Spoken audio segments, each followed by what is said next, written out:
Bonjour et bienvenue sur cette formation JavaScript avancée. Alors je commencerai par me présenter, ensuite je vous parlerai des autres formations disponibles sur le site Alform. J'enchaînerai avec le plan de cette formation. Je vous présenterai les quelques outils que nous allons utiliser ou que vous pourrez utiliser par ailleurs. Et nous parlerons bien sûr des gens concernés par cette formation. Alors pour ce qui me concerne, je suis Frédéric Gora, je suis développeur et formateur indépendant. Mes compétences vont du développement web front jusqu'au web back en Java ou en PHP et je développe aussi sur des applis mobiles, Android ou alors avec des technos hybrides comme Cordova PhoneGap, améliorés par Ionic. Vous trouverez mes références sur le site eolem.com et ma fiche formateur sur le site Alform. Alors pour ce qui concerne les autres formations qui s'appuient sur JavaScript, vous trouverez sur le site Alform beaucoup de sujets, puisque vous allez commencer évidemment par la formation JavaScript fondamentaux, et après vous vous intéresserez certainement à la partie jQuery pour le développement de sites web dynamiques. Vous passerez certainement ensuite à Knockout, et si vous vous intéressez au développement d'applications côté serveur en JavaScript, vous irez évidemment sur la partie Node.js. Alors pour ce qui concerne le cursus, JavaScript subit pas mal de bouleversements depuis quelques temps. L'an dernier, en juin, est sorti le CMAScript 6, ou CMAScript 2015, et effectivement ça bouleverse un peu la donne. Enfin, pour ce qui nous concerne, nous aborderons dans cette formation de toute façon euh, une introduction au langage comme Dart, CoffeeScript et TypeScript qui sont des améliorations du langage JavaScript. Mais bien sûr, vous pourrez poursuivre avec des tests unitaires et les tests fonctionnels. Et bien sûr, vous ajouterez certainement un framework comme AngularJS dans sa version 2, puisque la version 2 va certainement arriver cette année. En tout cas, elle est en bêta depuis le début de l'année. Le framework est déjà testable sérieusement et on a déjà pas mal d'informations sur le sujet. Pour ce qui concerne cette formation, bien écoutez, je vais commencer par la présenter. En fait, l'objectif de cette formation, c'est d'améliorer, en tout cas d'enrichir la formation JavaScript, les fondamentaux, en accentuant les éléments de programmation orientée objet, de pattern, on verra les différentes utilisations de fonctions. On parlera effectivement en détail de la programmation orientée objet et de l'héritage. On s'attardera aussi sur la programmation asynchrone et on parlera des promesses.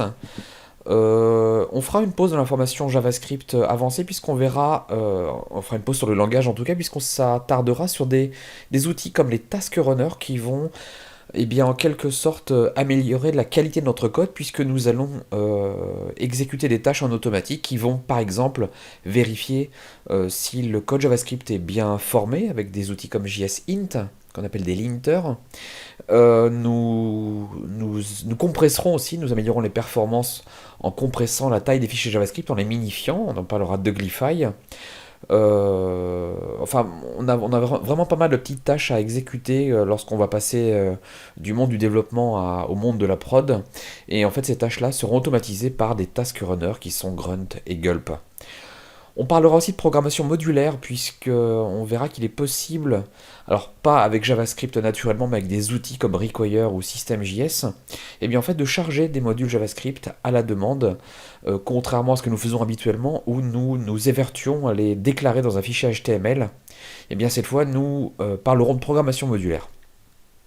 Et puis bien sûr, on parlera du futur de JavaScript, ce qui nous amènera à la conclusion, puisque le futur de JavaScript, eh bien, en fait, sera une présentation des autres langages, en tout cas, ce que les choses vers lesquelles nous tendons lorsque nous développerons en JavaScript dans le futur, à savoir dès la fin de l'année, voire dès l'année prochaine. Alors pour ce qui concerne les outils, eh bien les outils que nous pourrions utiliser pour cette formation sont les outils que nous avions déjà présentés dans la formation JavaScript les fondamentaux. Il n'y en a pas d'ajouté, sauf peut-être le JS Fiddle ici qui va être un bon moyen de tester des bouts de code. Il faut considérer JS Fiddle comme une espèce de, comment pourrait-on dire, de bac à sable, voilà, de sandbox dans lequel vous allez avoir quatre zones, HTML, CSS, JavaScript, et puis une quatrième zone qui représentera le résultat de votre code. Je vous en ferai une présentation un petit peu plus riche lorsque nous ferons nos premiers TP. Alors, bien sûr, pour ce qui concerne les navigateurs, rien d'exceptionnel, Chrome, Firefox. Alors j'ai mis Internet Explorer parce qu'il faut le mettre, en réalité, les développeurs JavaScript ont plutôt l'habitude d'utiliser soit Chrome, soit Firefox, pour des raisons d'abord de compatibilité. Internet Explorer n'est pas connu comme étant le navigateur le plus respectueux des normes. Et puis aussi pour l'outillage, puisque Chrome et Firefox depuis des années intègrent des outils pour les développeurs. Internet Explorer a été un petit peu plus lent, hein, donc on a pris l'habitude d'utiliser Chrome et Firefox. Alors pour ce qui concerne les publics concernés par cette formation, eh bien il s'agit évidemment des développeurs et des chefs de projet. Les développeurs pour améliorer leurs connaissances et les chefs de projet, pour les mêmes raisons, simplement les chefs de projet seront moins concernés par la partie production de code, alors que les développeurs oui. Et cette formation sera jalonnée de beaucoup d'exemples qui vous permettront de mieux comprendre les sujets abordés. Alors sans plus attendre, je vous propose de commencer notre étude de JavaScript avancée par l'étude des fonctions. A tout de suite.